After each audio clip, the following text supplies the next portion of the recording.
नमस्कार दोस्तों, मेरे चैनल कथाकोश पर आप सभी का स्वागत है। मैं अपने इस चैनल पर आपके लिए विभिन्न व्रत कथाएं लेकर आती हूँ। कहानी पसंद आने पर चैनल को लाइक और सब्सक्राइब करना ना भूलें। साथ ही आप हमें इंस्टाग्राम पर भी फॉलो कर सकते हैं। आइए दोस्तों, कहानी की शुरुआत करते हैं। पौराणिक कथा के अनुसार पूर्व काल में चित्रभानु नामक एक शिकारी था। जानवरों की हत्या करके वह अपने परिवार को पालता था। वह एक साहूकार का कर्जदार था, लेकिन उसका ऋण समय पर न चुका सका। क्रोधित साहूकार ने शिकारी को शिव मठ में बंदी बना लिया। संयोग से उस दिन शिवरात्रि थी।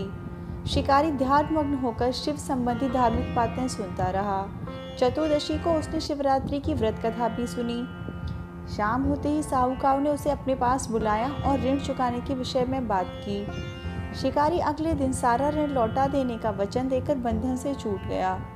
अपनी दिनचर्या की भांति वह जंगल में शिकार के लिए निकला, लेकिन दिन भर बंदी गृह में रहने के कारण भूख प्यास से व्याकुल था। शिकार खोजता हुआ वह बहुत दूर निकल गया। जब अंधकार हो गया तो उसने विचार किया कि रात जंगल में ही बितानी पड़ेगी। वह वन एक तालाब के किनारे एक बेल के पेड़ पर चढ़कर रात बीतने का इंतजार करने लगा। बिल्व वृक्ष के नीचे शिवलिंग था, जो बिल्व पत्रों से ढका हुआ था। शिकारी को उसका पता न चला। पड़ाव बनाते समय उसने जो टहनियाँ तोड़ी, वे संयोग से शिवलिंग पर गिरती चली गईं। इस प्रकार दिन भर भूखे प्यासे शिकारी का व्रत भी हो गया और शिवलिंग पर बिलपत्र भी चढ़ गए। एक प्रहर रात्रि बीत जाने पर एक गर्भिणी हिरणी तालाब पर पानी पीने पहुंची।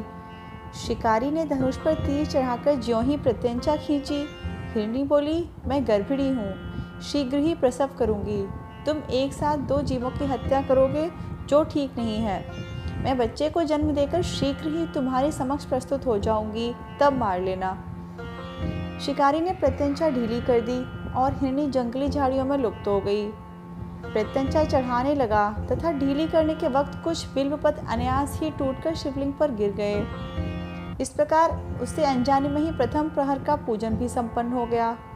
कुछ देर बाद एक और हिरणी उधर से निकली। शिकारी की प्रसन्नता का ठिकाना न रहा।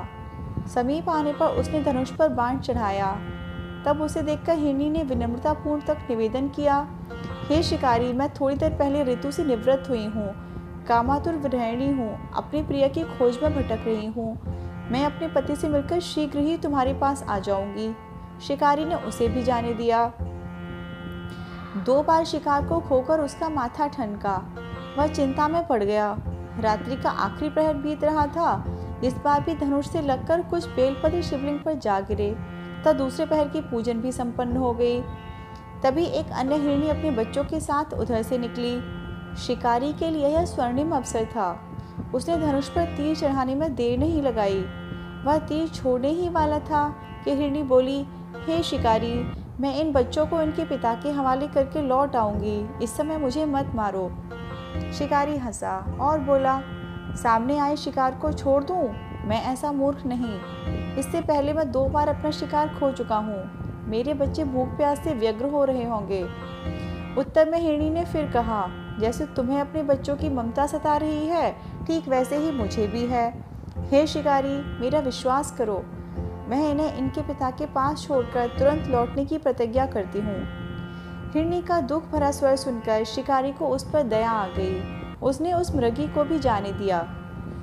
शिकार के अभाव में तथा भूख प्यास से व्याकुल शिकारी अनजाने में ही बेलपत्र वृक्ष पर बैठा बेलपत्र तोड़ तोड़कर नीचे फेंकता जा रहा था। पाँव फटने को हुई तो एक हष्ट-पुष्ट मृग उसी रास्ते पर आया। शिकारी ने सोच लिया कि इसका शिकार वह अवश्य करेगा। शिकारी की तनी प्रत्यंचा देखकर मृग विनीत स्वर में बोला, हे शिकारी, यदि तुमने मुझसे पूर्व आने वाली 3 मृगियों तथा छोटे छोटे बच्चों को मार डाला है, तो मुझे भी मारने में विलंब न करो, ताकि मुझे उनको वियोग में एक क्षण भी दुख न सहना पड़े। मैं उन हिरणियों का पति हूँ। यदि तुमने उन्हें जीवन दान दिया है, तो मुझे भी कुछ क्षण का जीवन देने की कृपा करो। मैं उनसे मिलकर तुम्हारे समक्ष उपस्थित हो जाऊंगा। मृग की बात सुनते ही शिकारी के सामने पूरी रात का घटनाचक्रम घूम गया। उसने सारी कथा मृग को सुना दी। तब मृग ने कहा, मेरी तीनों पत्नियां जिस प्रकार प्रतिज्ञाबद्ध होकर गई हैं, मेरी मृत्यु से अपने धर्म का पालन नहीं कर पाएंगी। अतः जैसे तुमने उन्हें विश्वास पात्र बनाकर छोड़ा है, वैसे ही मुझे भी जाने दो। मैं उन सबके साथ तुम्हारे सामने शीघ्र ही उपस्थित होता हूँ। शिकारी ने उसे भी जाने दिया। इस प्रकार सुबह हो आई। उपवास, रात्रि जागरण तथा शिवलिंग पर बेलपत्र चढ़ाने से अनजाने में ही उस पर शिवरात्रि की पूजा पूर्ण हो गई। पर अनजाने में ही की हुई पूजन का परिणाम उसे तत्काल मिला।